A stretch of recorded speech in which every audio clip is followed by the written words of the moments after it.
Kako bi pa bi lahko potegnil vzporednico med sodnikom in podjetnikom? Kaj je skupnega? Ravno to. V bistvu je nujno prevzeti odgovornost. Recimo, kaj je razlika med zaposlenim pa med delodajalcem, se pravi delodajalec kot podjetnik.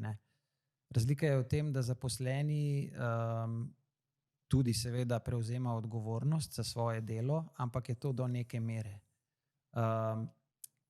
Delodajalec oziroma podjetnik pa nosi odgovornost za vsa dejanja, ki jih vršijo njegovi zaposleni in on sam.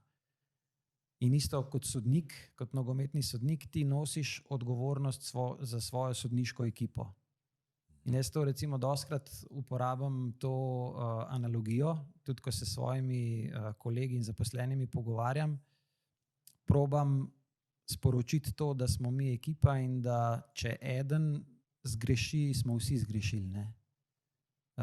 In tudi zdaj se mi pojavlja, da sodelujem s kakimi partnerji tudi iz tujine, kakšna druga podjetja, in zdaj, če mi nastopamo skupaj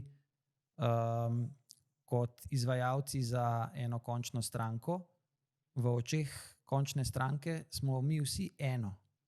In tukaj avtomatsko odpade prelaganje odgovornosti, čeprav je za kako napako odgovoren nekdo, za kako drugo nekdo drug, ampak vse to smo mi.